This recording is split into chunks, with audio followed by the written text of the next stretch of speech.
Good morning to all of you, and welcome to, at the moment, the empty Williamson County Ag Expo Center. But it'll be hopping later today, and we welcome all of you in. Normally, I start a show with hello again, everyone, or hello again, everybody. Today, I got to go good morning, and I'm trying to think back. When was the last time I did a broadcast in the morning? And the answer may well be back when the Titans first came to town and we did those shows at the Wild Horse Saloon. And that was absolutely an incredible scene. The Titans at that time were doing a lot of winning, especially then when it was Adelphia Coliseum. Anyway, the reason we are here is the Music City Card Show, Sports Collectibles, and Autograph Show here in Franklin, Tennessee. And later today, when they open, it will be an amazing crowd in here. My buddy Jeff Lowe, who got us to do this, had told me ahead of time that they would have an amazing array of people coming here. All I'll do for the moment is say to you, go on the website, Google up Music City Card Show, Sports Collectibles, and then take a look because it will be a who's who of people that gather here today. So you may be wondering about the shirt. This is a shameless plug for our Greek festival. Day 2 of it begins this morning at 11 o'clock on Franklin Road. We had a huge crowd last night, thanks to all the people that came out there. And thanks to everybody for their patience. The electricity went out for about 20 minutes. The good news is it didn't really stop the proceedings. Thank goodness that it happened while it was still daylight. And to Tony, who knows who he is, who fixed the problem, thank you very much. So Parker Kelly is alongside for this Saturday morning. Parker, I will admit the obvious right off the bat, which is I overslept. I woke up this morning at 6:36. I was out of the house at 6:53. I believe it's a world land speed record for getting in the shower, having the hair look halfway decent. Welcome. That is a world record. Dare I say that would be faster than what I could do. So I'm impressed, George. Congratulations. Oh, yeah. And the movement was, yeah. We moved quick this morning. Everything went well. Glad that you were here. We got the show started on time, so that's always a good thing. Look at that. Yeah. So let's sort of treat this a little bit at the moment. We don't know who we're going to have coming on. We think it might absolutely be, if they're able to pull it off, a who's who. But truthfully, I don't know that yet. So I'll keep my mouth shut. But I will say this. I'm hopeful that one of them is, I'm not going to say who, but the introduction to this one person will have him laughing. It'll have y'all laughing. It'll be great because I got a story on one of them. I can't wait. This is going to be great. So we're going to treat this a little bit like a normal show. You want to put the graphic up there of the update? Sure. And what we do with the update? Yeah. So you want to ad-lib through that? I can ad-lib, absolutely. I look forward to that. Brought to you by our football night in Nashville. Come out and see us next Thursday night at Sports and Social in Green Hills for the Thursday night game as San Francisco travels to LA to take on the Rams. We're going to go through some high school football action that happened last night, and I'll keep this local. Just some of the scores that really stuck out to us. And one of these scores, I'll ask you to cover your ears, George, so you don't have to hear. So hold on a second, because we can start with that. Okay. The Greek festival is at our church on Franklin Road. So I'm driving a golf cart, picking people up and getting them up the hill. And it's one of the nice things we're able to do, in particular for people who are older and don't move particularly well. But all through the night, I can look straight through the trees, and just down the road a couple of blocks is Franklin Road Academy. And this huge game between BGA and FRA is going on. And I'll be honest, there was one time that I wanted to just take the golf cart and drive over there. Now I'm glad I didn't. I'm surprised you didn't. I would have expected you to do so. Yeah. So I don't know much other than BGA was up 14-0 at the half and was not able to close the deal. That's right. They fell last night to Franklin Road Academy 21-14. Like you said, BGA was up 14-0 at the half. They did not score at all in the second.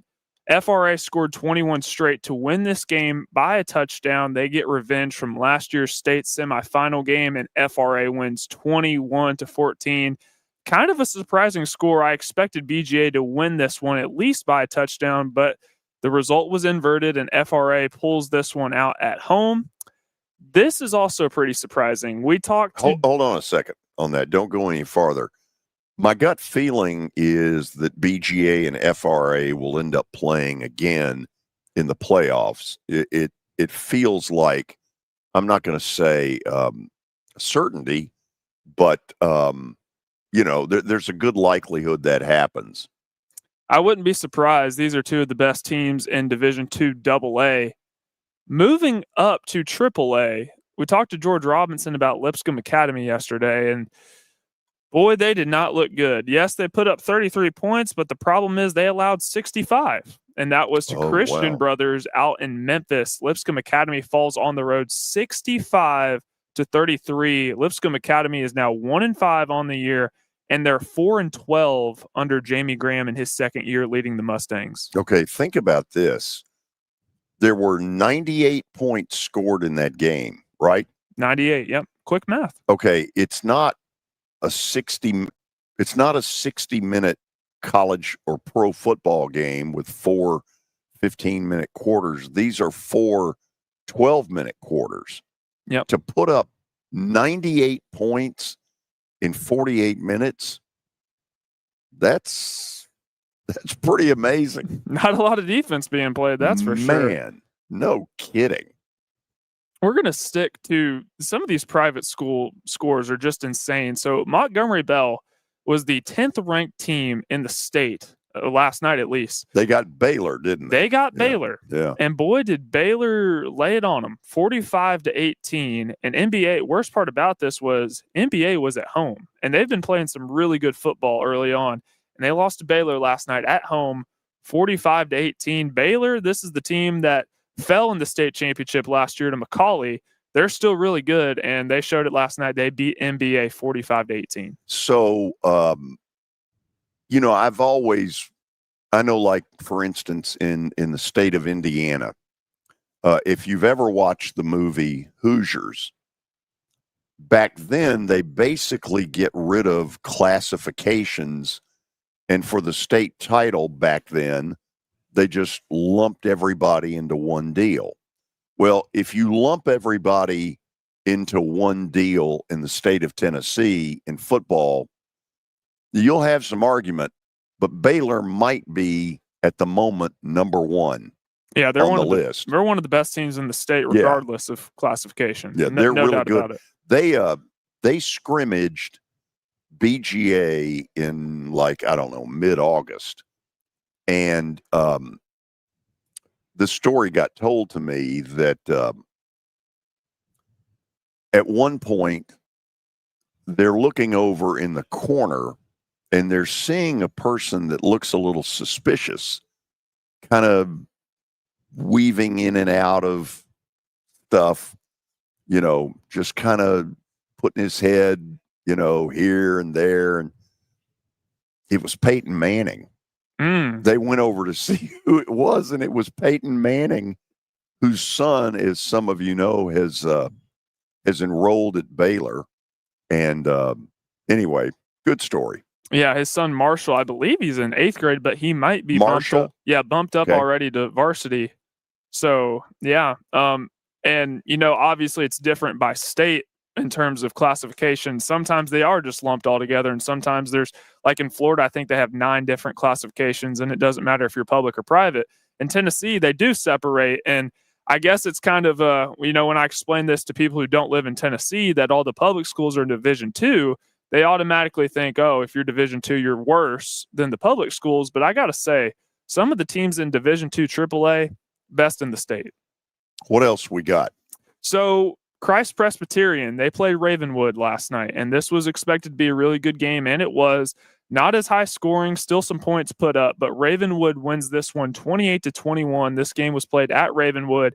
CPA, very misleading record. They are now 1-5 on the year. Ravenwood is 5-1. So yeah, it's a good CPA's game. Played basically everybody but the LA Lakers. Yeah. And Ingle Martin is a good friend. I've known him for years, and we had him on the show a week ago. Look at the hey, put the comment up there.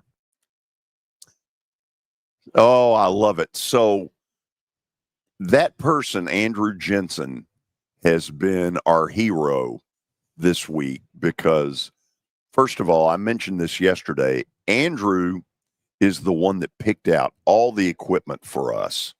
And however long ago it was, 3 years ago, when we decided to do a sports talk show that would involve the ability to do it in podcast form. So he's the one. I want to know more about this Greek festival. Well, go ahead, George. I'll say this. The food is unbelievable. So Andrew, I'm gonna lay some Greek terms out on you. Last night, pasticcio. Unbelievable. What that is sort of a Greek form of spaghetti that frankly is better than American spaghetti. It is to die for. That's the first thing. The second thing that I had last night are what is called tiropitas, which are these cheese triangle jobbies with phyllo dough. It is the best. And the green beans done in Greek style. The food is great. The Greek dancers and the band were tremendous. Not that I really knew because I spent most of the night in a golf cart. But Andrew Jensen is up at this early hour watching this. He's a diehard. I am very impressed. He's a diehard. Now, I will say, George, I need your recommendation for somebody who's never had Greek food before. If you were to recommend one thing to me, the first thing to try, what would it be? Pasticcio. Pasticcio. Absolutely. It is. First of all, I have no clue how to cook any of this stuff. But when she was alive, my grandmother was one of the all-time great cooks of Greek food. And so as a young kid, I got a lot of this stuff. Probably took it for granted. So at the festival, let's see what. This may turn into a Greek show today. Oh, that's beautiful. You want me to put that comment up? No, probably not. That's pretty good. Anyway, day 2 is today over there. It begins at 11 o'clock at our church on Franklin Road, which is right across the street from Judson Baptist, catty corner to First Pres. And by the way, thanks to both of those churches for allowing us to park the overflow. My guess is that in the 3 day, in the 3 days of this event, the Greek festival will probably draw about 12,000 people. Wow. So there. Record numbers. What else you got on the high school level? I don't even know if we can transition back to high school after this. No, you have to. Have to. All right. You must.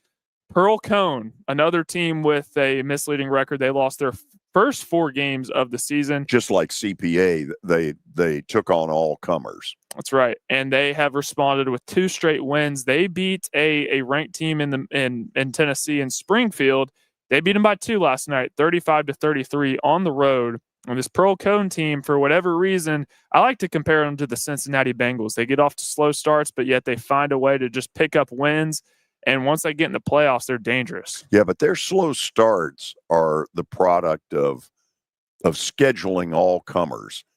And if you look back, Bobby Bowden did the exact same thing at Florida State when he first got there. Florida State at one point was better known as a women's teachers college.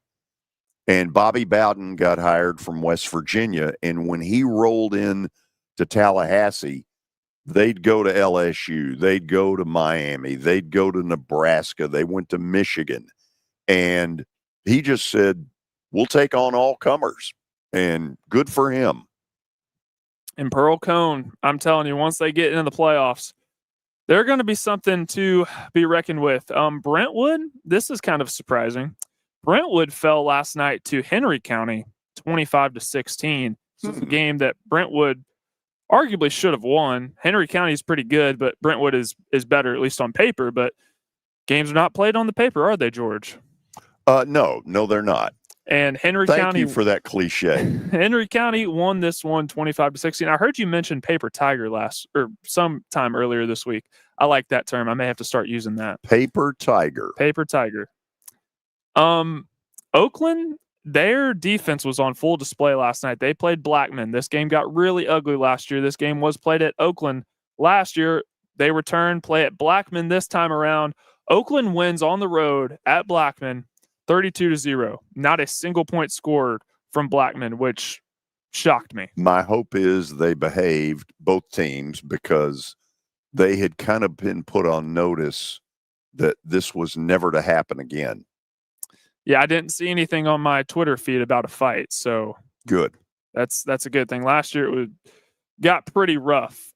Brentwood Academy. This is a big, giant statement win for Coach Paul Wade, who we interviewed yesterday. Brentwood Academy wins at home versus Ensworth, 37-7. Wow. This is wow. Yeah. Does the margin surprise you? Absolutely. Ensworth beat McCauley the week before, who's the defending state champs, and Brentwood is 5-0, and they beat a team who was probably a little bit better than them by 30 points. And granted, it was at home, but still, beating Ensworth by 30 is not an easy feat. By the way, Tim Hasselbeck, when he's on with Scott Van Pelt on Sunday nights, is as good as it gets. I love listening to his analysis of NFL football. We have met by way of the phone. I haven't met him in person, but I'm telling you, when he gets on there with Scott Van Pelt, there is some of the best talk going on. I love hearing him. Love Tim Hasselbeck. We've had him on at 102.5, and he's great. He's phenomenal. I got 2 more scores. Okay. 2 more scores. I'll save the best for last. Mount Juliet gets their first win of the season. They were 0-5 previously. They get their first win of the season, and they score 44 en route to beating Northeast 44-12. Mount Juliet was at home, and I believe that they have scored 20. They scored 24 points on offense, somewhere around there. 24 points on offense through their first 5 games. So offense was nowhere to be found, and they put up 44 last night and get their first win of the season. Wow. 1-5. And we're usually talking about Mount Juliet being a pretty good team. I know they've had some issues at quarterback, which plays a huge role into this. I think their defense is a lot better than the stats might indicate, but man, Mount Juliet needed a win desperately, and they got it. Last score for the audience. Tribute to my alma mater, Donaldson Christian Academy. They shut out MJCA last night, 56-0. MJCA is not very good, but DCA, as some might say, an offensive masterclass last night. Well done. And that is all the scores that we have. Some pretty good ones. Lots of offense last night is the main takeaway. Oh, I'm amazed at some of the comments. Anyway, if you didn't see last night, and I didn't see a lot of it, but I know enough to be dangerous. So here goes. We had an upset on the college football front last night in Charlottesville. Virginia, in double overtime, beat Florida State, ranked 8th in the country and previously unbeaten. 46-38 was the final. So Florida State scored to tie the game at 35 on a 4th and goal from the 12. So you figure going to OT that they have all the momentum. Well, they didn't. And it's a big win for Tony Elliott in Virginia.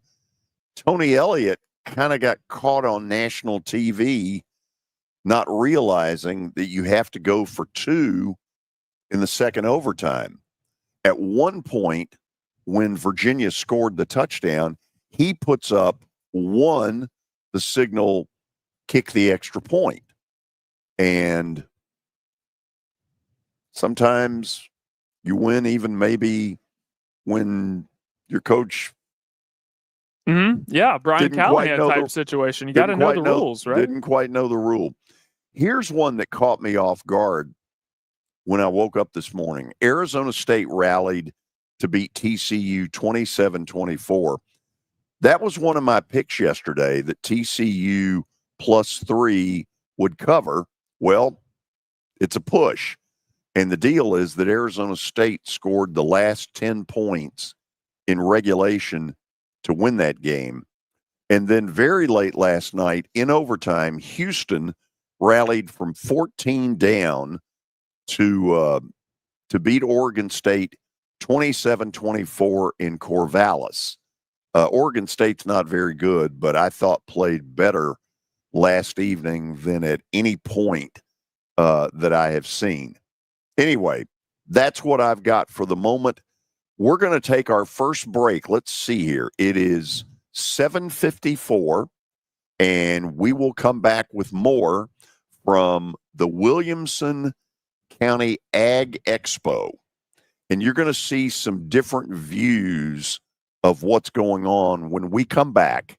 This, very quietly in the morning, is the George Plaster Show. When I got my first car, my dad told me, keep the gas tank full and my number on speed dial. Now parents are telling their kids, save 615-242-9000 just in case. I'm Blair Durham. If you or someone you love is in a wreck, call us. We're here to get you the money you deserve. A golf cart from Mikey's Motors is the perfect way to get around this summer. Whether you're going to the park, the pool, or the playground, do it in a brand new golf cart from Mikey's Motors, Franklin and Murfreesboro. Summertime fun in Tennessee. That's what we sell at Mikey's Motors. Come see how we roll.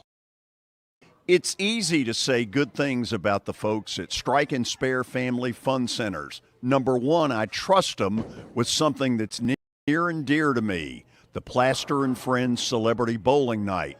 But more importantly, I see the fun people have. They enjoy the bowling. They enjoy the camaraderie, and you will too. Come by any of their locations and get ready to have some fun. As the trusted premier custom home builder in Middle Tennessee, Donnelly Timmons has over 20 years of experience in the industry. Whether you're looking to build your dream home or renovate your current home, their team will ensure that every client and every remodel is unique, luxurious, and completed on time within budget. Founders Dustin Timmons and Joey Donnelly have over 25 years of construction experience in the Nashville area. Together, they have completed projects in Forest Hills, Oak Hill, Green Hills, Franklin, and Brentwood. Dustin and Joey believe that communication is the most important aspect of all construction projects. Therefore, they personally manage each project themselves and are involved in job site activities on a daily basis. Their commitment to quality and integrity has earned them an outstanding reputation among their clients. Contact them to set an appointment for a free consultation or to view some of their completed projects. Give them a call at 615-456-7983 or log on to DonleyTimmons.com.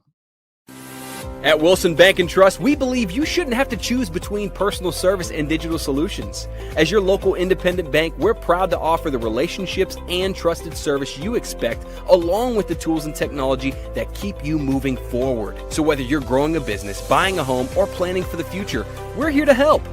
Because this isn't just where we work, it's where we live too. Wilson Bank and Trust, here to get you there. Member FDIC. Are you looking for expert medical care in Nashville without leaving your home? Medical House Calls brings concierge-level health care directly to your door. Whether you need urgent attention, ongoing primary care, revitalizing IV therapy, or medically guided weight loss, our experienced providers are just a phone call away at 615-838-2375 or go online, medicalhousecalls.com. Okay, we are back on this Saturday morning. Man, this feels different. From the Williamson County Ag Expo. The show today is the Music City Card Show, Sports Collectibles, and Autograph Show. I haven't said it right, but you get the picture. It is a huge, huge deal. Now, why did I aim the camera over at the Pete Rose deal? It's pretty simple. When I first got into sports talk radio, which some of you believe was around the time of the Civil War, it was actually 1989. I had come home from Memphis State, had no idea what I was going to do for a living, and at the time thought the concept of being in sports talk radio would be stupid. But Duncan Stewart, at the time it was WSIX-AM, Duncan Stewart got me to get into the sports talk radio business. And the big issue at the time was the whole Pete Rose gambling thing.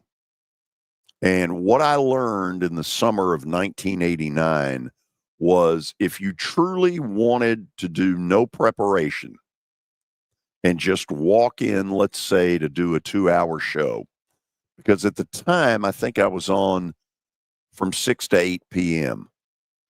All you had to do was say, okay, all of you know the issue, the Pete Rose situation.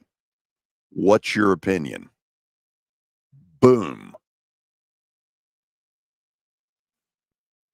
You weren't even alive. No, I wasn't alive. That was, gosh. I was told there was no math involved with this job, and you're making me do math. I was born in 2001. How many years is that? Oh, my God.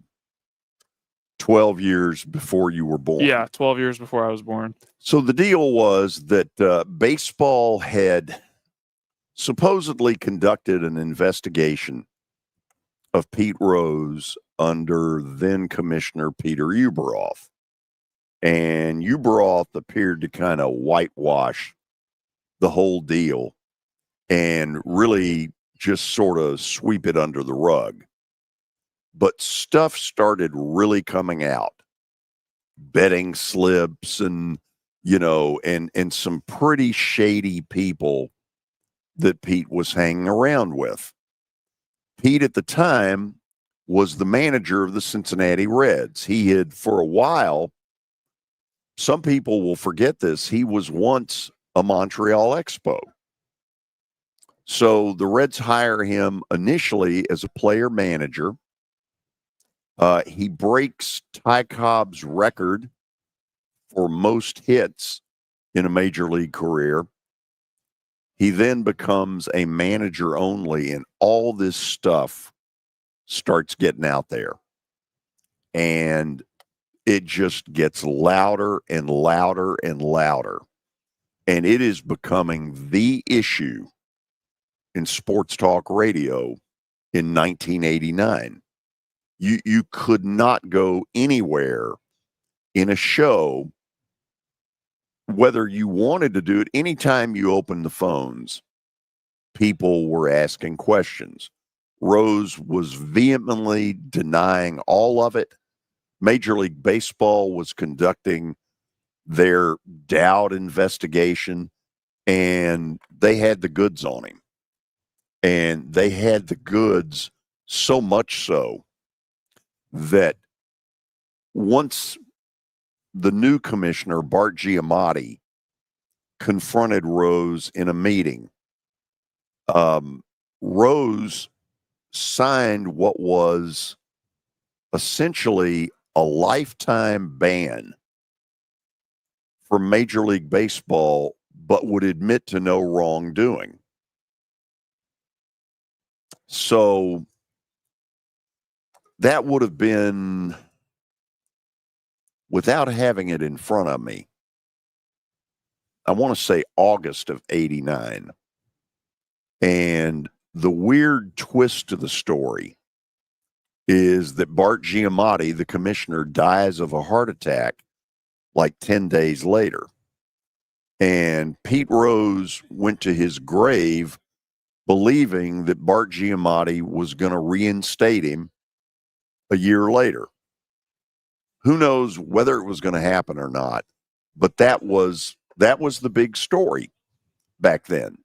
So through the years, and it got pretty embarrassing. Rose continued for some time to deny the allegations, even though baseball had all the goods on him.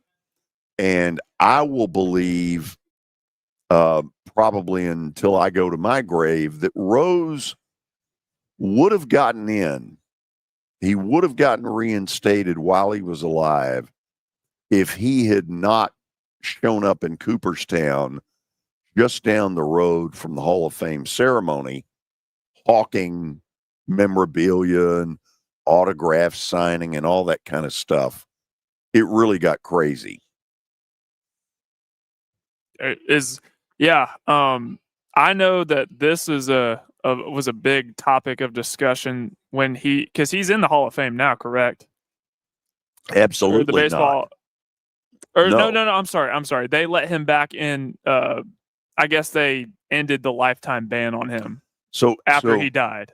Here's what has happened, because I agree with a friend of mine who said this yesterday.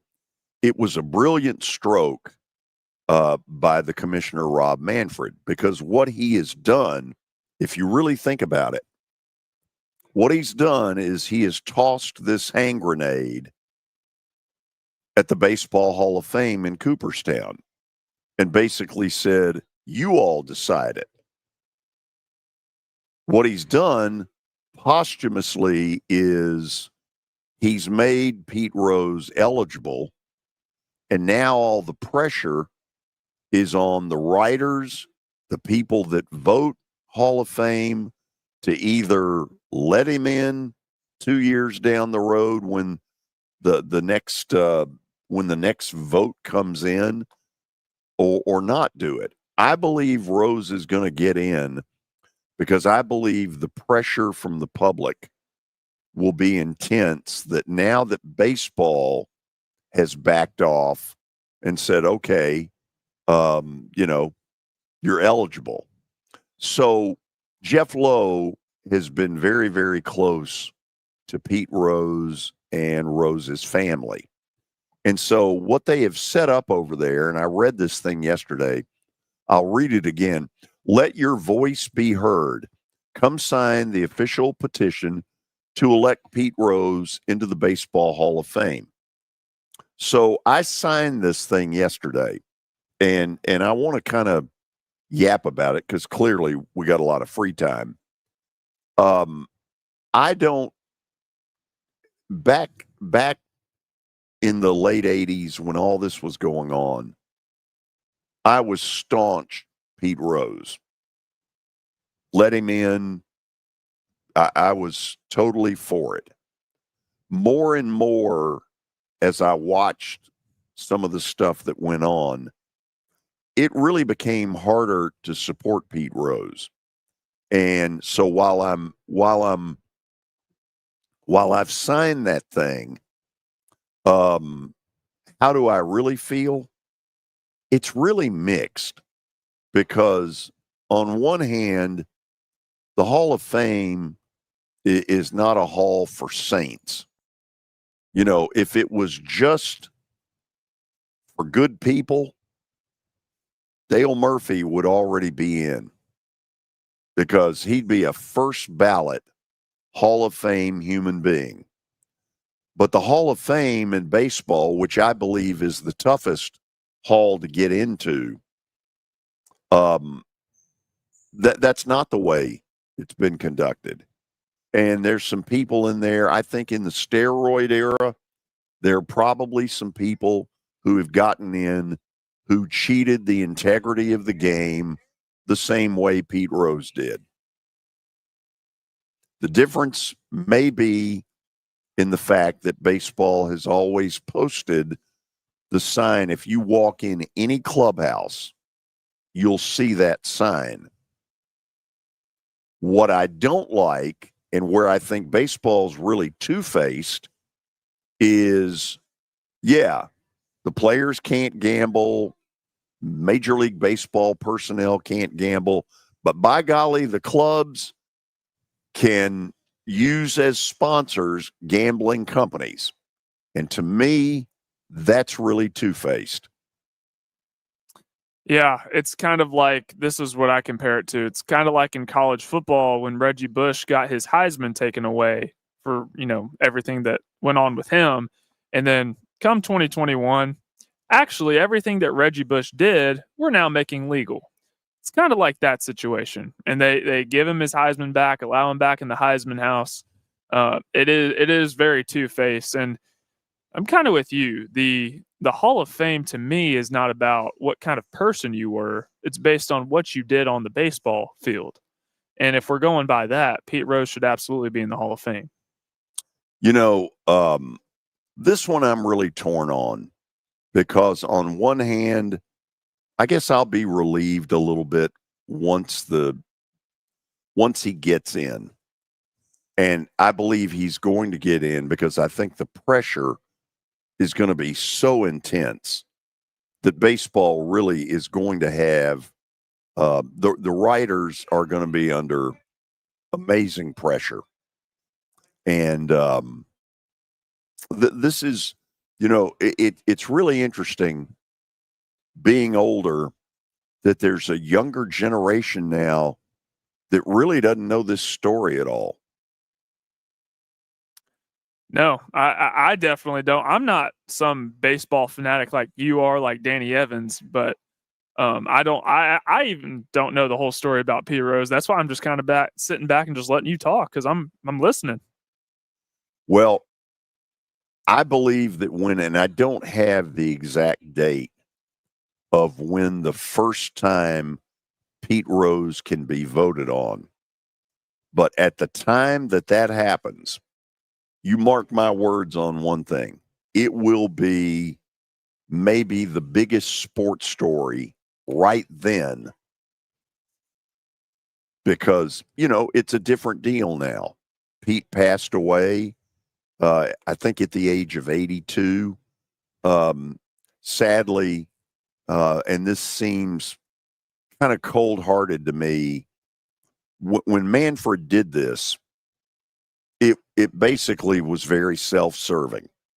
It was a commissioner saying, I don't really care whether he's alive or not, but I am going to get this hand grenade off my plate and I'm going to dump it in the Hall of Fame's lap.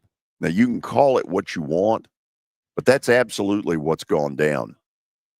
Yeah, and it doesn't matter the time of year either. I could imagine it be football season, middle of basketball, whenever, when they announce that Pete Rose is going to the Hall of Fame, it's going to be all everyone's talking about. Yeah.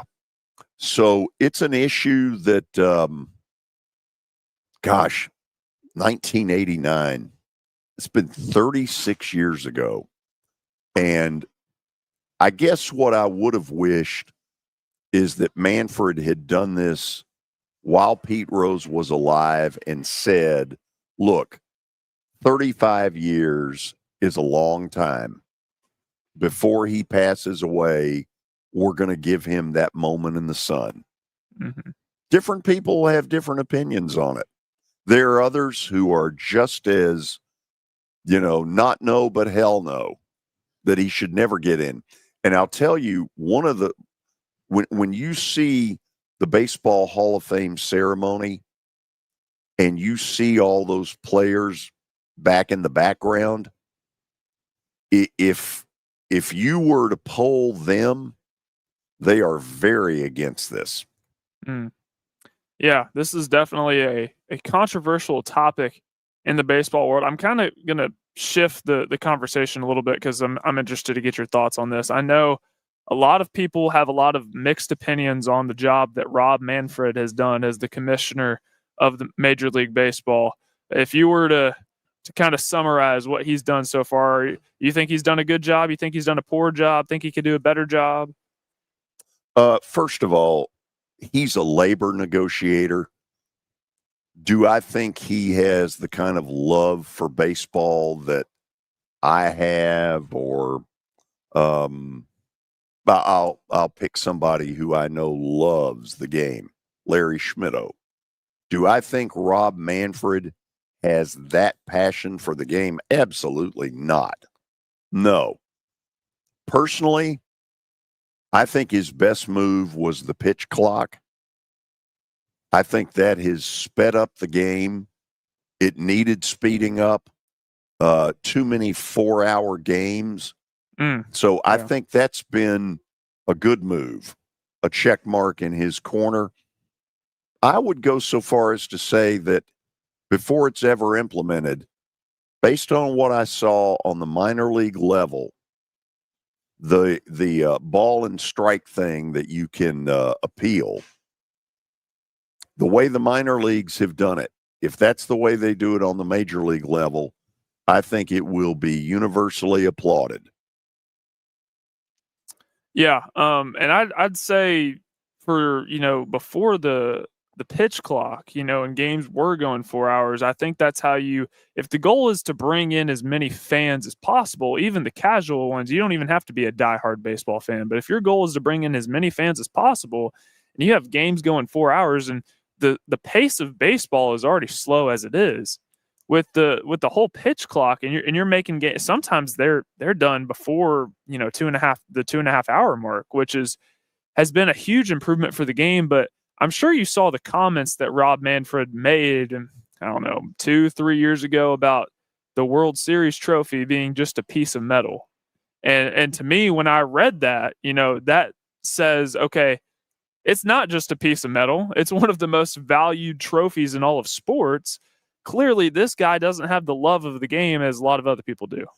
So the check marks in the positive to me are the pitch clock, and I think the implementation of what has been used on the minor league level, the ball and strike thing, I think are going to be two of his best things.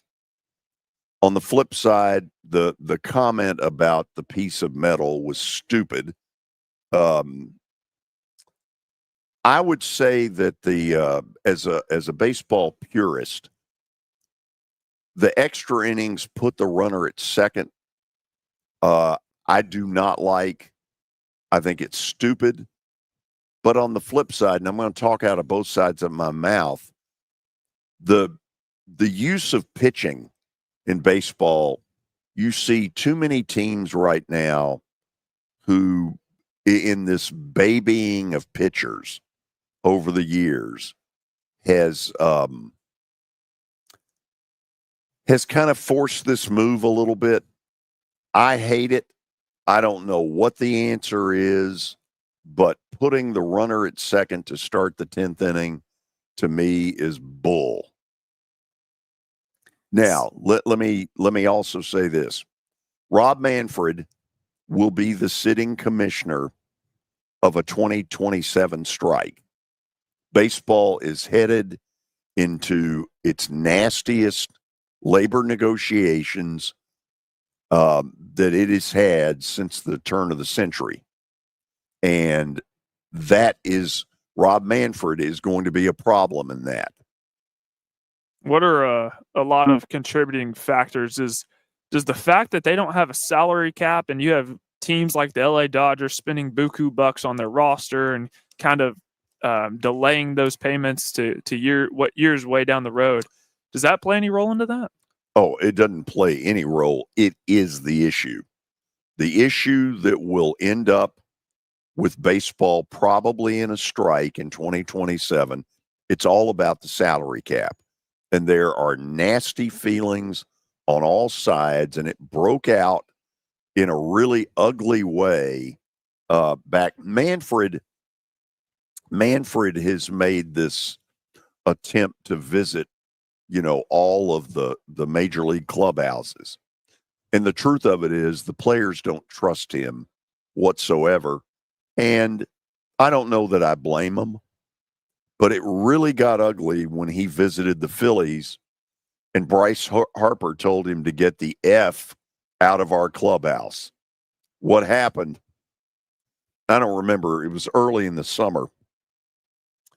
Harper basically said, "You're here to sell us a salary cap, and if that's the case, get the F out of our clubhouse." And Manfred fired back and said, "No, I won't get the F out of your clubhouse. I'm the commissioner." And then they both tried to soft pedal it later. But what it really does, it shows you just how, entrenched both sides are.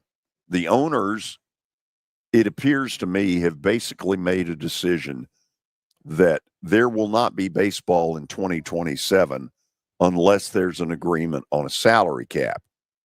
I think there are ways around all that. For one, okay, so the owners need a salary cap. That's what they got to have. What Tony Clark, who heads the Baseball Players Union, should be doing is saying, okay, then let's decrease the years of salary arbitration of when you're eligible, and let's decrease the years of service before you're eligible to be a free agent. To me, that makes all the sense in the world. And I don't believe they'll ever get to that point. I think this thing will get nasty in 27, and what will really suffer is the game of baseball and the fans. And that's a real shame. I feel like when Major League Baseball started to lose a lot of the loyal fans is when they started moving games into, let's say a Wednesday at, 1:20 p.m. Central Time, and you make it to where if you're a fan of that team, you can't watch. So there are a lot of decisions being made. Well, now, hold on a second. That is not what you're portraying isn't accurate. Okay. It's always been that way. Oh, it's always been that way? It's always been that way. You see how much I know about baseball, okay, George. well, I'm just going to let you carry the colors. Okay, but what you have is what's called, in a lot of cases, getaway day. And so there are on Wednesday and Thursday in a 26-week Major League Baseball season, there are more day games. Way more day games on Wednesday and Thursday than there would be on Monday and Tuesday. Getaway day, travel day. Listen, in a 26-week Major League Baseball season, where you probably have, in those 180 days, 15 off days, they're like gold. And the travel, even though it's charter and it's very nice, baseball is it's a game of attrition and the mental. It's not the physical pounding like it is in football. Baseball's much more the mental thing of having to be ready every day. It is not easy. Especially for a hitter who's in a slump. And, you got to go out and you got to play tomorrow and the next day. And you have 4, 5, 6 straight games, can't really. You got to find a way mentally to get yourself out of that slump and somehow keep your confidence up, which I imagine can be extremely difficult. Going back to what you said about the Major League Baseball Hall of Fame being the hardest Hall of Fame to get into. I think it is. I think it's the mental deal, but you can flip it around. I think baseball is the sport where you have to put aside what happened quicker than any other sport. You know, in the NFL, tomorrow, let's say a team loses a bitter loss at the end. Okay, you got a couple, 3 days to sort of get it out of your system and then move on. In baseball, your bullpen may blow a game in the 11th inning, and the next day at 11:30 in the morning, it's got to be put aside. It's a totally different kind of mindset on the major league level. Man, and at least in football, you have a week before you get to play the next game. You know, sometimes that's if you're playing on Sunday, then you got the Thursday night game. You don't have as long, but still, like, there's at least a gap in between. You know, with baseball, it's just boom, right on to the next. That's the beauty, you know, different sports, different concepts. It's 162. And by the way, I would be all for shortening the regular season back to 154. And my gut feeling is that is going to happen sometime in the next 5 to 10 years. In my lifetime, I believe MLB will go back to a 154 schedule. Do you think that would be good, bad, and different for the game? Well, here's why they would do it. If you look next season in 2026, opening day is like March 25th. When I was a little kid, opening day was more like, I'm trying to think, April 4th, the year Hank Aaron hit 715, he hit it on April the 8th. Their season started on April the 4th.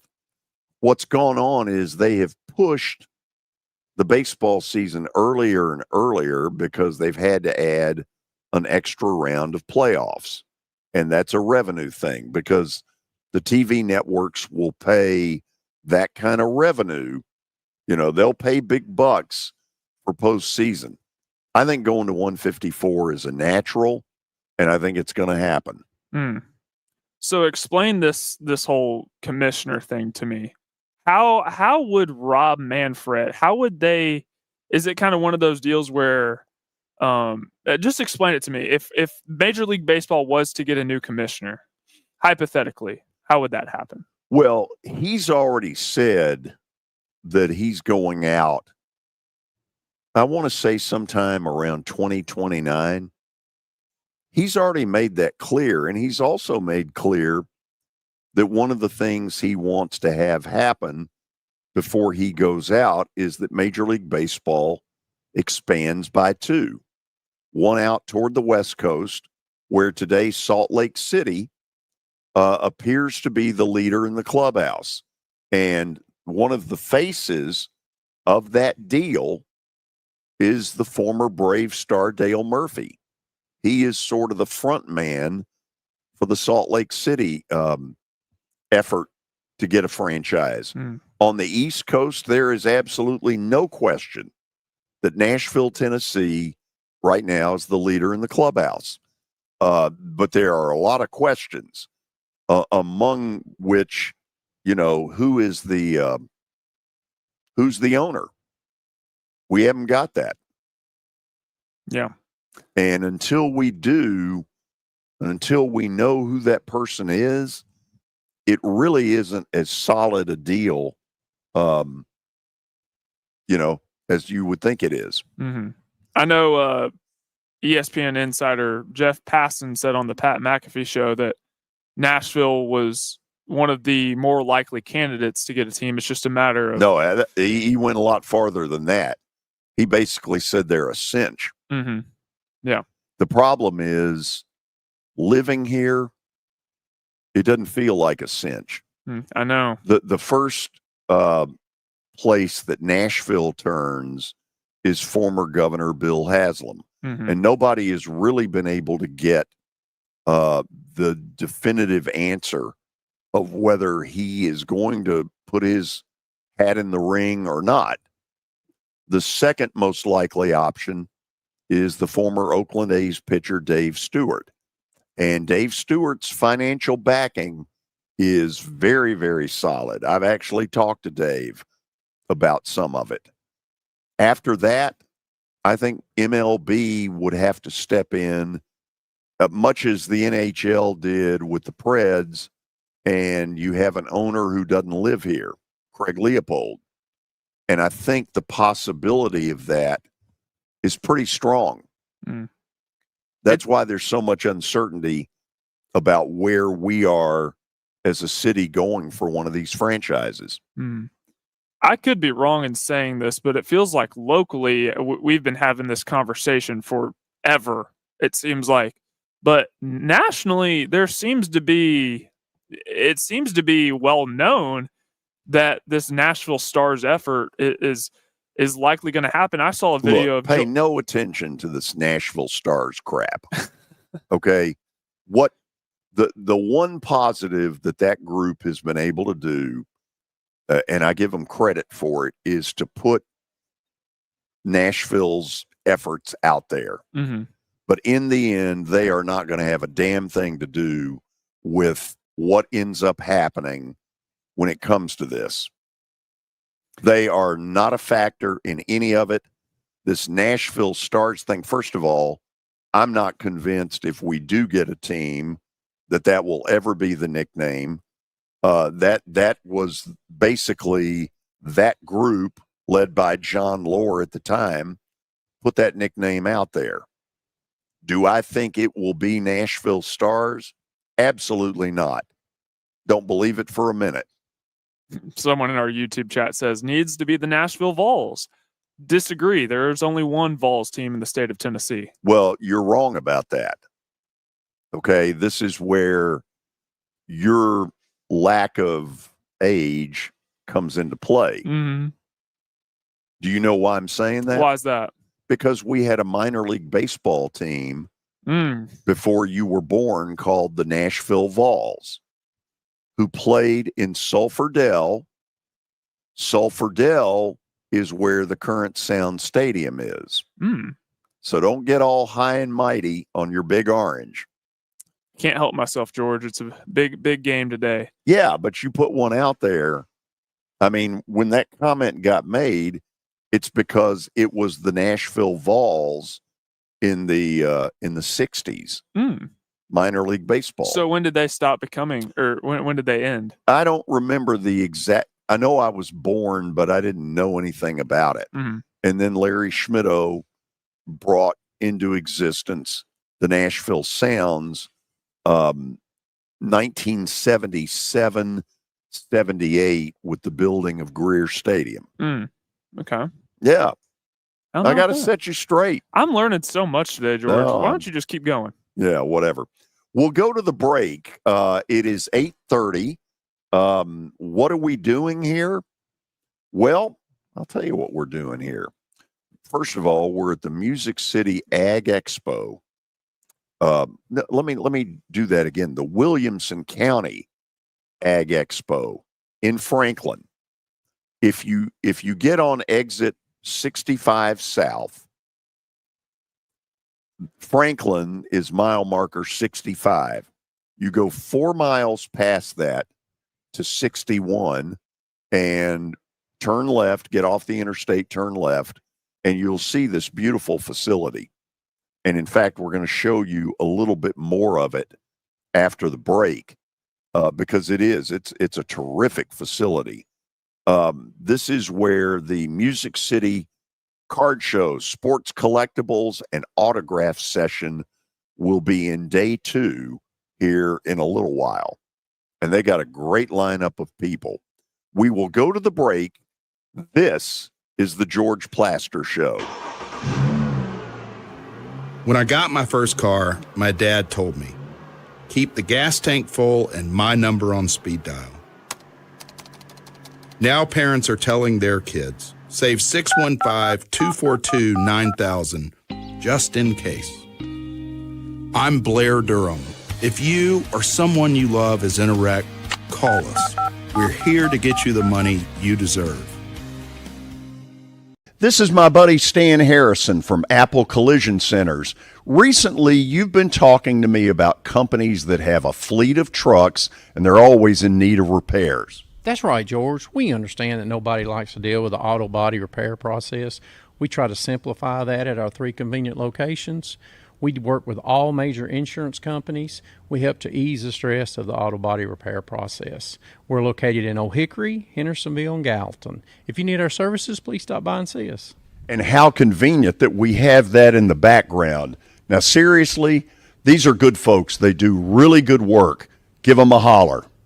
Sports and Social at Green Hills Mall is the new home for our football night in Nashville promotion. Their food is terrific. Their TV setup looks like a racing sports book in Vegas. And if you're a sports fan, you can't beat it. Starting September the 4th, we'll broadcast from Sports and Social every Thursday night. There's Pop-A-Shot, great football, and the chance to win a beautiful Mikey's Motors golf cart. See you at Sports and Social in Green Hills Mall. Venture Express has been helping people in this area for more than 40 years. They're headquartered in Murfreesboro with over 30 years of dedicated fleets involving production, manufacturing, and corrugated experiences. They're an asset-based company with over 700 tractors, 4,000 trailers, and 800 drivers. If you need their help, dial them up 615-793-9500 or log on to ventureexpress.com. Here's Officer Garen Hoskins for the Metro Nashville Police Department. The Metro Nashville Police Department is on the forefront of policing in this century, and I'm glad I'm a part of it. I'm glad I get to find other good officers, other future good officers. And if you're watching today, or you yourself or someone you happen to know is interested, join MNPD.com. Feel free to reach out to us because we need good officers, and it's a great city to work for.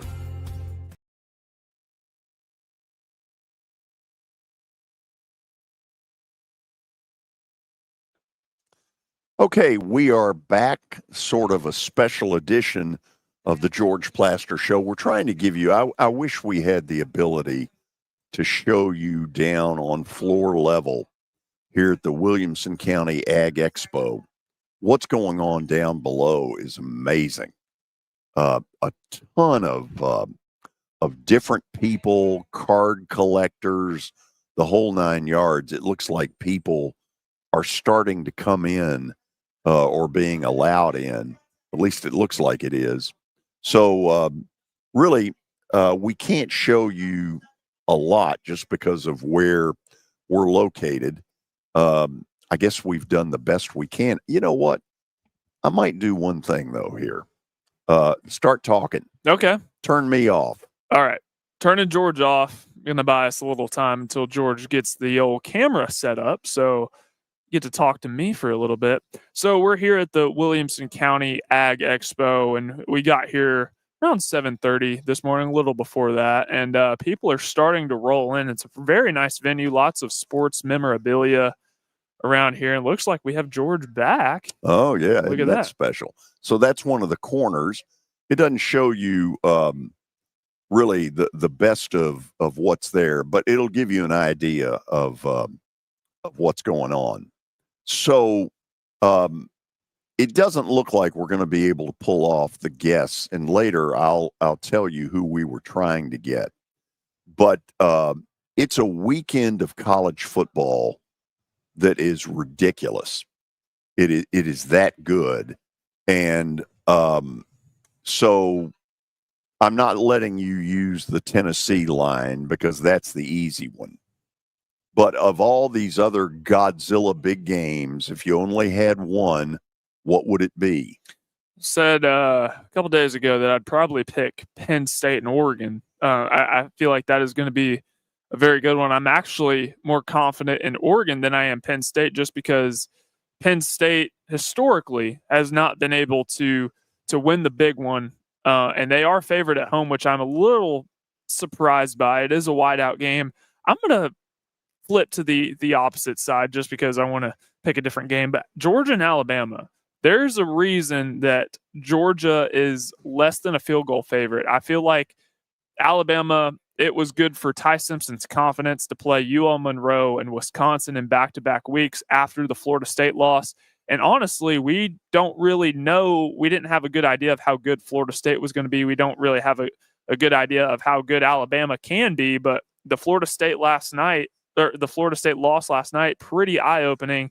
If Alabama gets good quarterback play, this George could be a very good game, but I'm still rolling with Georgia by a touchdown or less. Yeah, I mean, until Alabama proves to you whatever it is they are, and a lot of people are skeptical right now. I know that I've come with this theory that it's the substitute teacher theory.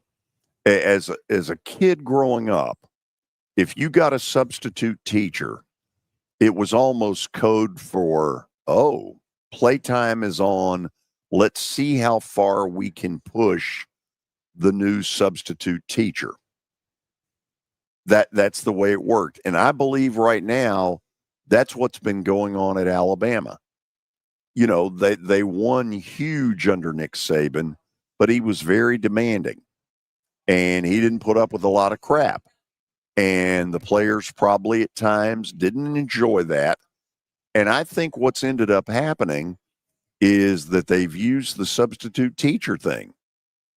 And they clearly, in the year and a half that Kalen DeBoer has been there, they haven't played as hard. You can't tell me that what you saw against Florida State would have happened under Nick Saban. I don't buy it. I think this is one of the best points you've made this week because Kalen, I don't get it. Kalen DeBoer is a good coach, and I still think, despite what's happened in Alabama, he is. It's just the types of things that you saw versus Florida State, the amount of loaf plays, the amount of taking plays off.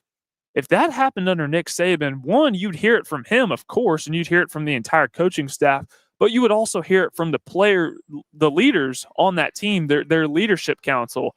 With this Alabama team, I can't pick and choose who the leaders are just because I don't know. And that's very foreign to what Alabama has been in the past. But with Kalen DeBoer, the substitute teacher theory is absolutely in play here because I don't know if players think that Kalen DeBoer is a little bit more laid back. He doesn't yell as much, so we can take plays off. But whatever it is, this can't keep happening. One, if Kalen DeBoer wants to keep his job, and two, if Alabama wants to be a legit national championship contender like they're used to being. Until they show me a different level, a championship level, you got to go with Georgia until further notice. Now, they certainly have the talent. There's no lack of talent at Alabama. To me, this is a different issue. Is DeBoer smart enough to have figured it out? I think so, but so far, I don't know what to think. You know, they've looked better the last couple of weeks. They blew out a Wisconsin that's overrated. They certainly have gotten their act in gear compared to Florida State, but I don't really know what it means. And until I do, the check mark's got to go to Georgia. Yeah, and if this kind of tells you any indication of the type of talent that Alabama has on the roster, I went and I saw some numbers at FanDuel, and there are only 3 teams in the country that would be favored against Alabama on a neutral field. Alabama would be favored against the rest of the teams in college football. So this isn't a talent issue at all at Alabama. It's a lack of effort. It is a loafing, taking plays off. It seemed like in that game versus Florida State, which is what we're not typically used to saying about Alabama, they were the absorber instead of the aggressor. And that has been the problem. Now, has Alabama figured that out? They better have, because they're walking into a Georgia environment that is going to be raucous tonight. It is a night game. It's a blackout. Georgia hasn't lost a home game in 6 years. They have 33 consecutive wins at home. So Alabama, they cannot afford to have any loaf plays, and Kirby Smart's going to have that team ready to go. Here is theory number 2 for me on Alabama right now. Go back to the Florida State game, where it becomes very clear late in the second quarter that Alabama's on the ropes and Florida State sure looks like they're going to win. Under Nick Saban, Florida State would have known, oh my Lord, here comes a storm. Are we going to be able to weather the storm? Because under Nick Saban, it never didn't happen. That if they got behind, you may beat them, but boy, you were going to have to get past some real tough stuff. Mm-hmm. In the game that actually happened at the start of the season, Florida State didn't have to weather any storms. Nothing. Because when Florida State took that 17 to 3, whatever lead they had, it seemed like Alabama just didn't punch back, didn't fight back. That never would have happened. Never would have happened under Nick Saban. Against Nick Saban. You could never get comfortable at any point against Nick Saban until the clock hit 0. And with that game in Tallahassee in week 1, when Florida State jumped out to the big lead that they had, it's pretty much wraps from there. And we could have known what the outcome was going to be, which team was going to win by halftime. Yep, I happen to believe that. So run through some of the other ones. Some of the other biggies. Scores, yeah. Some of the biggies. We have, honestly, I'm going to have a tough time keeping my eye. I'm going to have like 4 screens pulled up once I get back to my apartment. But the 11 o'clock window starts with USC and Illinois. And unlike Georgia, I believe USC is going to win this football game. And I believe they're going to be undefeated by the time they host Michigan here coming up shortly. That is an 11 a.m. kickoff, big noon kickoff on Fox. Illinois is actually an underdog in this game. This was your underdog pick, George. USC's favored by -6.5, over under set at 61.5. Okay, first of all, up until a week ago when they ran into Indiana, Illinois looked like a pretty damn good football team, didn't they? Yeah, they did. Okay. I thought they were a little overrated being a top 10 team last week, but I still thought they were good. But I'm gonna sell this a little bit. So you get beat 63-10 in a squad that thinks it's pretty good. So they got one of 2 ways to handle it. They can either die on the vine and just give in and just get the crap kicked out of them, or they can give one hell of an effort today, which is absolutely what they will do, and they'll show you they're a pretty good football team. Now, don't get me wrong, USC's a pretty good football team too. I don't think they're championship level. I think they're somewhere in the top 8 to 18 in the country. And do I think that they will have trouble early in that game adjusting to an 11 a.m. Central Time, 9 a.m. Pacific Time kickoff? Absolutely, I do. And I'd be a fool to say that doesn't play a factor in this game. I think it absolutely does. And just knowing the type of culture that Brett Bielema has set at Illinois, they're not just going to be a punching bag. I don't think they're going to roll over easy at all. I will say this, and I don't think it's a hot take, but I think Jaden Maiava, the quarterback at USC, is actually a better system fit than what Caleb Williams was for USC, because Caleb Williams, a lot of the plays that he made, a lot of the special plays that he made were out of structure. I think Jaden Maiava is much better in structure and runs Lincoln Riley's system the way that Lincoln Riley wants it run. Okay, but hold on a second. In fairness to Caleb Williams, He was having to play arena football at USC. They didn't have a lick of defense. What that kid did to keep them relevant is nothing short of miraculous. Absolutely. And this is not me by any stretch dissing what Caleb Williams did. He was the Heisman winner for a reason. I was all in favor of that. USC has struggled specifically on defense. It's been what's plagued Lincoln Riley throughout his career as a head coach. Same things that happened at Oklahoma, hiring Alex Grinch to be his defensive coordinator. That was a mistake. Bringing Alex Grinch originally to be the defensive coordinator at USC, that was also another big mistake. I believe that he's hired well on the defensive side of the ball, going to get Danton Lent over from UCLA to be their defensive coordinator. USC's defensive who, by the line way, may be UCLA's next head coach. Could very well be. We'll have to wait and find out. But that defensive line at USC looks a lot better, and I believe they have surrounded Jaden Maiava much better. That could play a reason into why I believe what I believe, but they have certainly surrounded Jaden Maiava with a lot better talent than what Caleb Williams had during his time as a Trojan. So here comes the speech that Billy used to hear, which is on Monday, my pick is on the record. Yours isn't. No, I have to face the music. Here's the thing, the music George. is Kelly. If USC loses, I'll wear the clown nose on air. I will. I'll openly admit that I was wrong. Okay. Keep going. What else interests you today? We could just go through the whole slate. There are so many games. Notre Dame and Arkansas. I think if this was a night game, it's called Fayette Nam for a reason. If this was a night game, I'd lean towards picking Arkansas. I think Taylon Green's been one of the best quarterbacks early in the SEC, and I don't think that's a stretch in saying that. But I believe Notre Dame, just Arkansas on defense has not been good at all. And I think Notre Dame's going to have a heyday running the football, and they should absolutely take advantage of that. I believe Arkansas can make it close, but I'm picking Notre Dame to win this one. Well, I would assume this is a little bit of Custer's last stand for Arkansas. Losing to Memphis does not sit well with their fan base.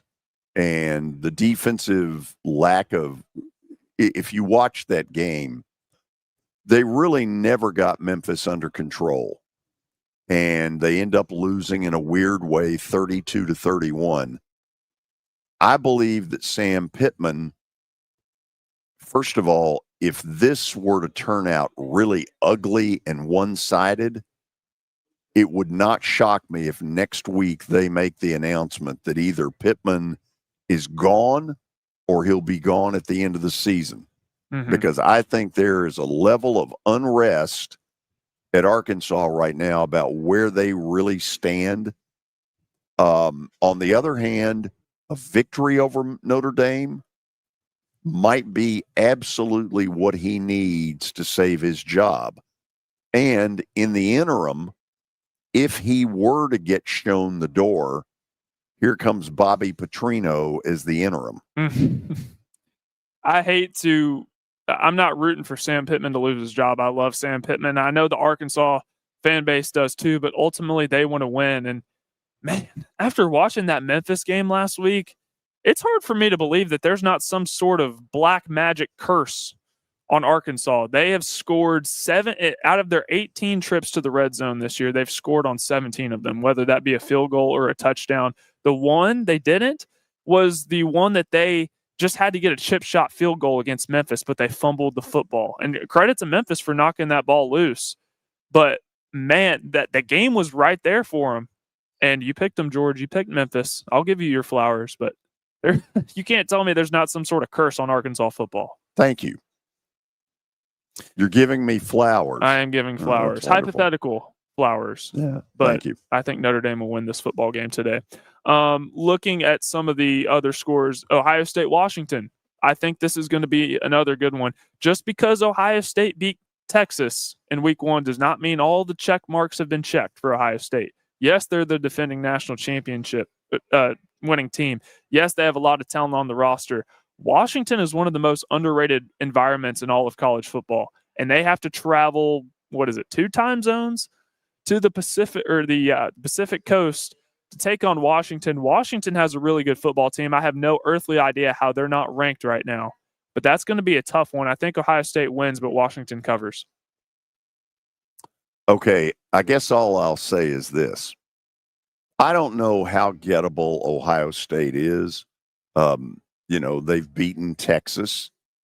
They really haven't been tested to any great extent. I just don't, when I think of who's going to take down Ohio State, it is certainly not Washington. Yeah, no, I agree. I don't think Washington's going to win this game, but they're not just going to roll over and die either. I think Washington is really good. Again, I think they should be ranked. I put out a poll yesterday and I had them ranked. So I think you put out a poll. I did. What does that mean? I put out my own poll. I call it the PK poll every week. Is that so? It is so. Well, I had Washington at thanks number for sharing 23. that. Yeah, shameless plug right there. Mhm. But well, how does a person find it? Twitter. I put it out on Twitter. I put it out on Instagram. Okay. I do it every week. Okay. What else? All right, moving right along, we go to the Magnolia Bowl, the little rivalry game. Not a little rivalry game; it's a big rivalry game. LSU and Ole Miss. LSU having to travel down to Oxford. Ole Miss is starting a quarterback by the name of Trinidad Chambliss, which sounds like an island just north of the coast of the Bahamas. And Trinidad Chambliss has been playing lights out for Lane Kiffin. Meanwhile, LSU, their calling card has been defense this year. Garrett Nussmeier has looked very average so far through 4 games. And also, LSU is without running back Caden Durham.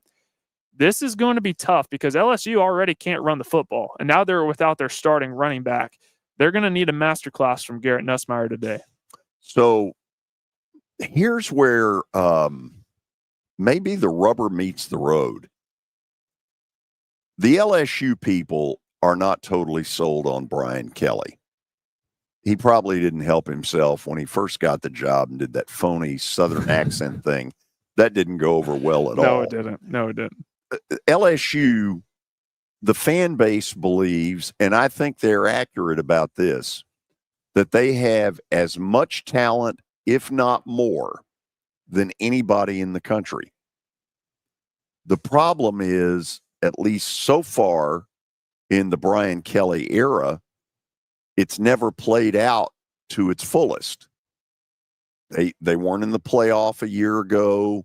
You know, they've been fringe New Year's Day bowl kind of stuff. You buy that? Yeah, and I hate to say it because that's not the standard at LSU. Exactly, the and that's the standard's national championship, and they wasted Jaden Daniels' Heisman year because they couldn't stop Molasses in December on defense. And now defense is good, but what's happened to the offense? The offense isn't what we're known to LSU being, at least the last 2 years. Garrett Nussmeier, many projected him to be the first quarterback selected in next year's NFL draft. He hasn't looked like that. And the offensive line, for whatever reason, is not run blocking to save their lives right now. So, and that Clemson win in week 1 looks less impressive by the week as we see Clemson continue to lose. Right. So if you're down there, LSU people believe that they have better talent than Ole Miss, but they also have had to come to the conclusion that Ole Miss gets more out of their talent and is better coached than what LSU is. So today is one of these prove me wrong kind of days down there. Now the game's in Oxford, big advantage for Ole Miss. Ole Miss is favored, not by much, but the belief of LSU fans is that they have better athletic talent and that they ought to win.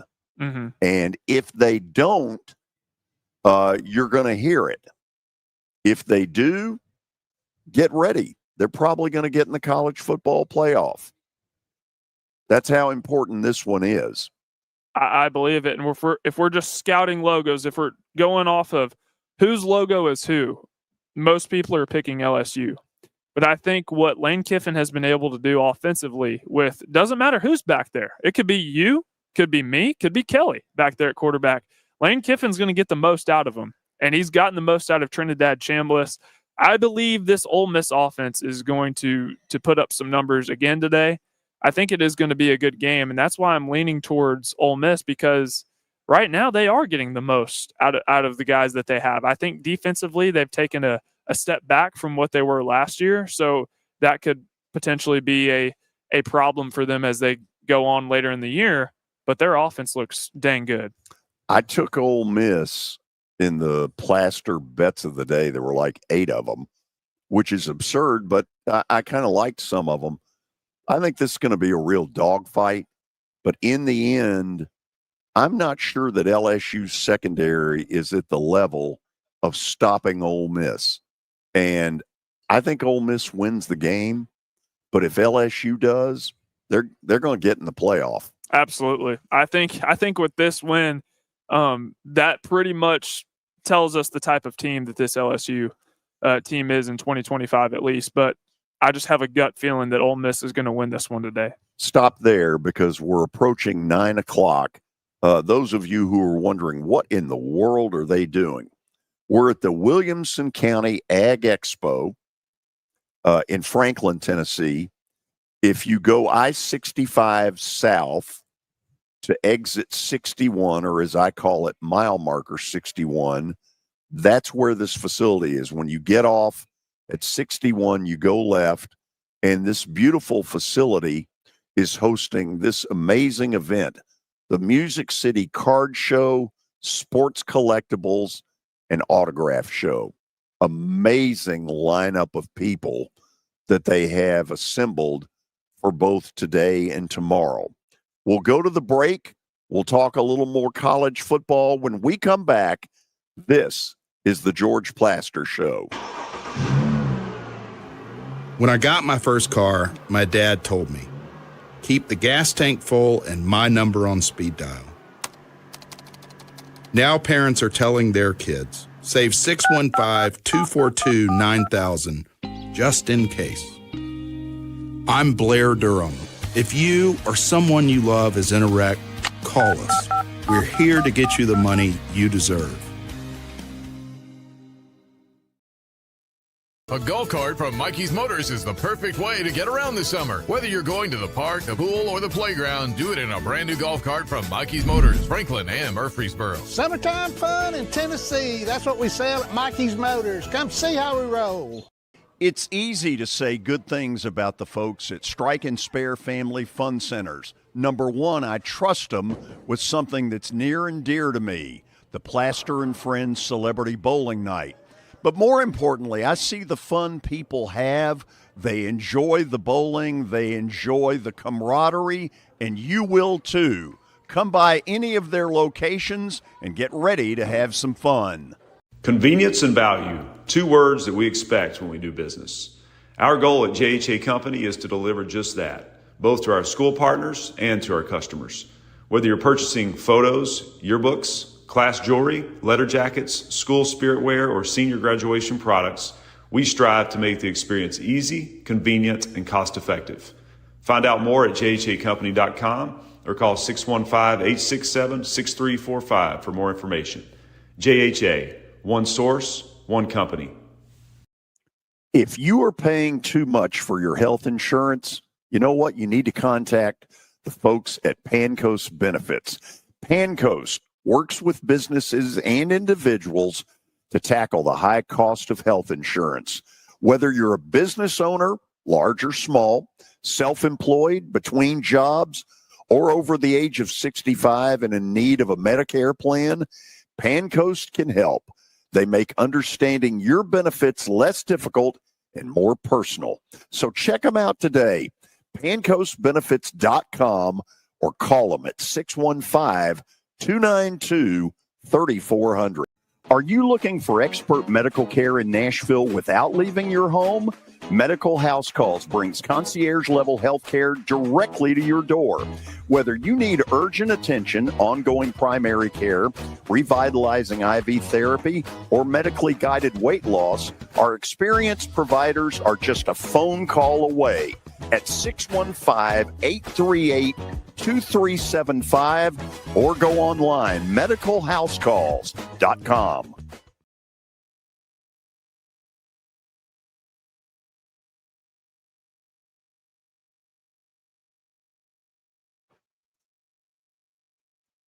We welcome all of you back to an unprecedented George Plaster show on a Saturday morning. So the deal is my buddy Jeff Lowe, who is involved in putting this massive show together, I have done some shows for him in the past, and he had requested that we do this on Saturday morning, and thus we are here. We've been here since 7:30 in the morning. We tried unsuccessfully to get three big names, and I'll go ahead and tell you, if I can, who the big names were. We were trying to get John Smoltz, Darryl Strawberry, and Dale Murphy. And in particular, with John Smoltz, we were going to have some fun because, Parker, you know the story. 2 years ago, David Cutcliffe and I went to a Braves New York Yankees game at Truist Park. He had never been to the new stadium, and David lives in Birmingham, and so we agreed to meet up and go to that game. Well, I happened to tell my buddy Jeff Francoeur about it, had no idea that David Cutcliffe, when he first got to Ole Miss, tried to recruit Jeff Francoeur, who at the time was a great high school football player at Parkview High School in the Atlanta area. Actually, I guess in Gwinnett. So when Jeff finds out we're coming, he says, get there early, come to the press box, come to our booth. And so we did. It was about an hour and a half before this big Braves-Yankees game. And John Smoltz that night was doing the game with Jeff Francoeur and Brandon Gaudin. We walk in there, and he immediately starts what is a 45-minute. He grilled David Cutcliffe on everything imaginable in college football. It was one of the most amazing scenes that I have ever seen. I didn't even get to meet John Smoltz. I just sat in the background of this and watched it. Funniest thing that happened, Mark DeRosa walks in about 30 minutes into Smoltz asking all these questions of Cutcliffe. And Mark DeRosa is a former Penn, University of Pennsylvania quarterback. And so he asks Cutcliffe, how long does a quarterback have before he's got to get rid of the football? And David Cutcliffe tells him, look, you know, you better have it out of your hands in 2.5. And Mark DeRosa says, not in the Ivy League. He says, we're crappy athletes. We can go to 3.5. And of course, everybody starts laughing. But John Smoltz absolutely grilled David Cutcliffe on, I mean, it was like watching, you know, one of these 60-minute interviews. I mean, he asked him everything under the sun. So the one thing I learned out of it was that John Smoltz is a huge college football fan and an even bigger Michigan State fan. I bet he was not happy about Michigan State's loss last week out on the West Coast against USC. Well, the good news is he probably didn't see it since it didn't end until about 2:30 in the morning. Yeah, exactly. I was one of the sickos that stayed up for that game. It was pretty. I love it, George. I do this every Saturday. Mm-hmm. I love it. I would have done the same thing, honestly. I would have grilled David Cutcliffe as well, because why not? Well, he's just such a wealth of knowledge. Mm-hmm. You know, if you're watching this and don't listen to our or watch our show during the week, David Cutcliffe comes on every Saturday at 4 o'clock. What am I saying? Every Tuesday at 4 o'clock. And he is must listen to. You learn so much stuff with David Cutcliffe. It is downright scary. Yeah. Even when we have him on the show on Tuesdays, it's unbelievable. It's just sit back and just don't speak. Just let him talk and you'll learn a lot. Yeah. But yeah, David Cutcliffe is one of the greats. I'm a big Peyton Manning fan, and just, he got to coach Peyton Manning, got to coach Eli as well. Some of the great quarterbacks that Duke has had as well, Daniel Jones. So just a wealth of knowledge. And not only that, he's an incredible human being, and those guys you mentioned absolutely love him, and I get it. Yep, I get it as well. Quarterback guru, offensive mastermind, and if you get the chance to ask him questions, why wouldn't you take advantage? Yeah. So, okay, this is one of these college football weekends that you dream about. It's one of these 3 TV in your den or your man cave kind of weekends. Run through a couple more that you want to get to. Yeah, so we already talked about Oregon and Penn State, Alabama, Georgia, Auburn and Texas A&M. I think can be another good one. This game will be at College Station. Auburn coming off of the game in which they got absolutely hosed versus Oklahoma. They get rewarded with another tough home environment to play in College Station. Texas A&M 3-0 on the year, ranked number 9. Auburn unranked, they're 3-1. I'm very excited for this one as well. So let's talk the Auburn side of this first, because I think most people who saw the game will agree with me that it is one of the all-time screwings that a team has ever gotten. Auburn got absolutely hosed. Okay, so they get on the plane from Norman, Oklahoma to Auburn, and they're pissed, and I don't blame them. At some point, Hugh Freeze had to sort of develop hey, guys, we all know what happened. Are we going to allow this to define our season? And, obviously he looked at them and said, no, we're not. We are going to put this behind us, and we are going to take our best foot forward, because if we don't, when we get to College Station, we're going to get drilled.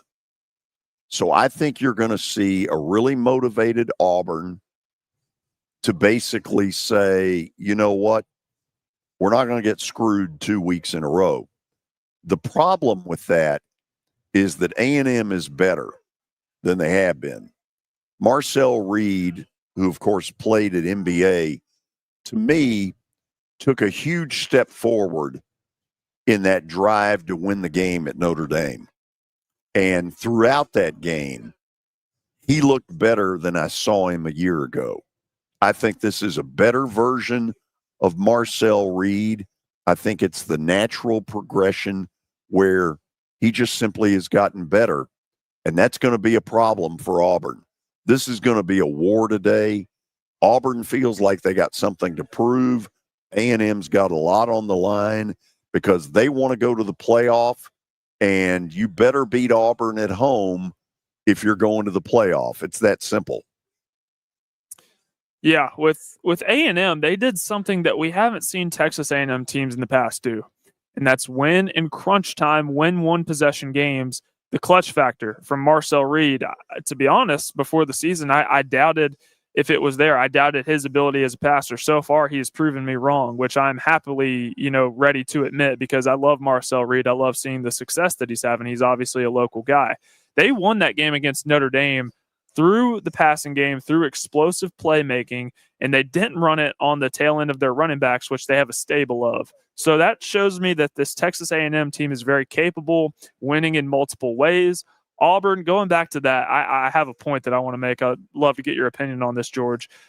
With Hugh Freeze, if he were to come out in the post game, talking to the media, and he were to get after the officials, which honestly he had every right to do, the SEC would send him a hefty fine, even though they openly admitted after the game that they screwed it up and they got the call wrong. The coaches and the players are the ones that have to talk about it, even though they're not allowed to admit what ended up actually happening. The officiating crew, they just get to put out a graphic and go on their merry way. I haven't heard anything about what's going to happen to them if they're suspended, if they don't get to do their next 2 games or whatever. If the SEC gets to fine Hugh Freeze for saying something about the officiating crew, even though they did get screwed. Why shouldn't the officiating crew have to send a little money to Auburn, even if they did screw them? Well, I mean, that part's not going to happen. No, it's not. But here's what maybe should have been in play.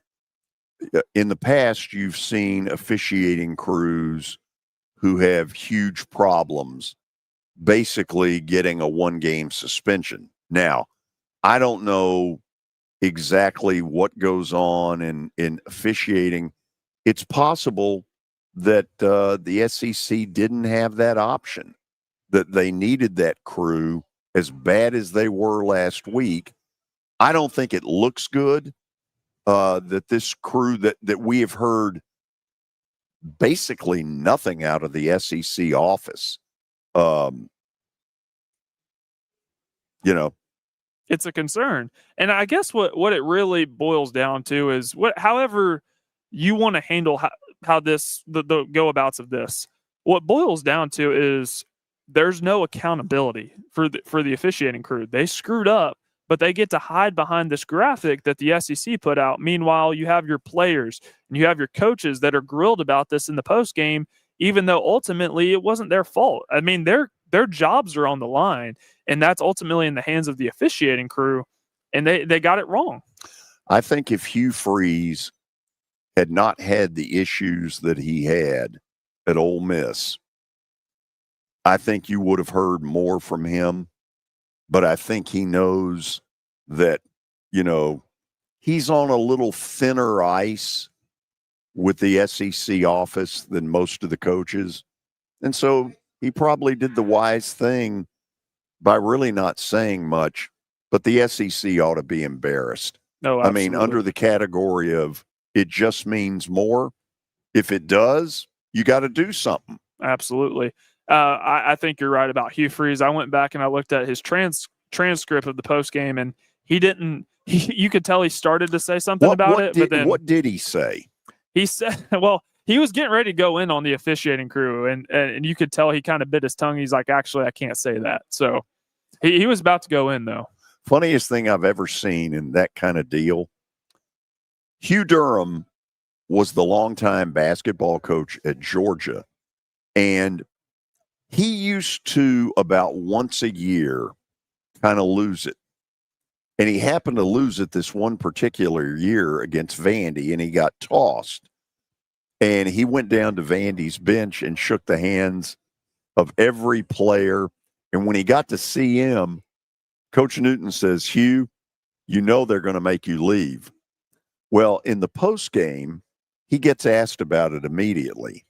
And in that squeaky voice, he goes, well, now, I'm not allowed to, but I heard a woman behind me say it was the worst call she'd ever seen.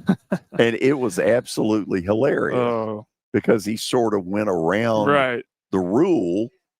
He didn't say it, but he said that a woman behind him said it. Mm-hmm. Classic. Yeah. And I'm sure he was thinking exactly what that woman was thinking, or that hypothetical woman. Who knows if she was actually there or not. But, yeah. Okay, let's look. Let's see what we have left out here. Okay, Tennessee and Vandy. Vandy, Utah State at 11:45 in the morning. They're a big favorite. They got a chance to go 5-0. This feels like one that they've just got to simply, in a workmanlike fashion, get through and then move on at 5-0 to a week of huge Mm-hmm. conversation because it'll be in Alabama, Tuscaloosa. Yep. Go ahead. No, go ahead. This is just a get in, get out game for Vanderbilt. Get in, get out healthy. Do what you need to do on offense. I don't think this could be viewed as a look ahead spot, but for Vandy, I think they have the emotional maturity to not look at it this way. They need to go in, handle business, and then it's on to Alabama. Take it one step further. If they're able to jump out and dominate and have a big lead late first half, I get Diego Pavia the hell out of there. I agree. I am not risking him to injury if I can help it. You want him healthy for that game in Tuscaloosa. And the whole SEC gamut from that point on. Because I think the bye week comes at the perfect time for Vandy because it's right after the Alabama game. But those last 7 games for Vanderbilt is a gauntlet. Not going to be easy. By the way, it's already been announced as a 2:30 game, is it not? Next week? I don't know if they have or not announced it. I think it's one of the flex games. They could either have it played at night or in the afternoon. I can double check. I think they've gone ahead and done it. I'm looking right now to try to. Yes, 2:30. They just haven't announced who will be airing the game.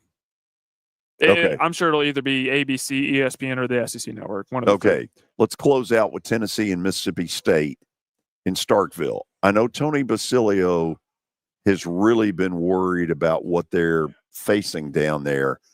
I just think they have better athletes than State. No, I do too. On defense, especially with the defensive line, I think both defensive lines are good, but Tennessee, I'm giving the edge to. What I worry about with Tennessee is the secondary. They're without Jermon McCoy, Ricky Gibson. They've had some injuries along the interior defensive line.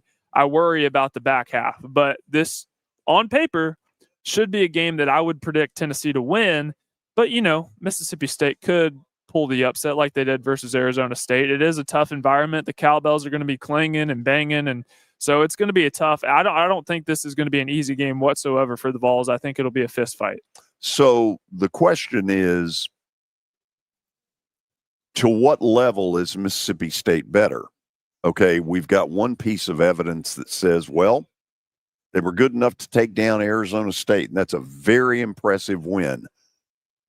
Now you've got a group of really good athletes at Tennessee that go in there, and you're going to get a little better indication of what level of dangerous is Mississippi State. Because a year ago, they felt like the worst team in the league. So far, they've been pretty darn good. Yeah, their over-under win total before the season even happened was 3.5, and they've already cashed in on the over with 4-0 wins. Here's the thing about Mississippi State is it's still very early, and to be honest, we don't really know who's good and who's not good. We thought Florida State was good, and they went out and they lost to Virginia last night. So we don't really know, but this game is going to tell us a lot. But isn't that also the beauty of the playoff era is that one loss doesn't say, well, you're no good. You're not worthy the way when I was growing up in the BCS. Florida State still got a chance. This didn't help, but it's not the final killer. That's exactly like Ohio State. In previous years, there's no way with the 2 losses they had, no way they're getting in the college football playoff, but it gives second and third chances to teams like that. And they prove that if they get in, they can win it all. And Ohio State turned into a buzzsaw, just ran through the entire field en route to winning their national championship. So before we end this here in just a second, I want to encourage all of you. If you're a sports fan, if you get into things like collecting cards, autographs, you're a sports fan, you need to come out here because what they've put together for the next 2 days is amazing. We probably have not been able to do justice to let you see exactly what is what down on that floor. It is incredible. Just simply where our broadcast location is, that wasn't possible. So to a point, we've not been able to do justice to it. But if you're a sports fan, you got to trust me when I say you need to come out here. Out here is the Williamson County Ag Expo. If you go I-65 south, it's mile marker 61. You get off at exit 61, you go left, and the Williamson County Ag Expo is here. It's a beautiful facility. They did an incredible job building this thing. This is not the first time I've done a show here, but it's a beautiful facility. Anyway, whatever the case, enjoy your football. Enjoy your weekend. On Monday, we'll be back with Kelly Holcomb's Titans analysis. They're, of course, in Houston to take on the winless, surprisingly winless Houston Texans. And hope you'll join us on Monday. And our thanks to Jeff Lowe. Great hospitality out here at the Williamson County Ag Expo. We will see you on Monday. Thanks for joining us.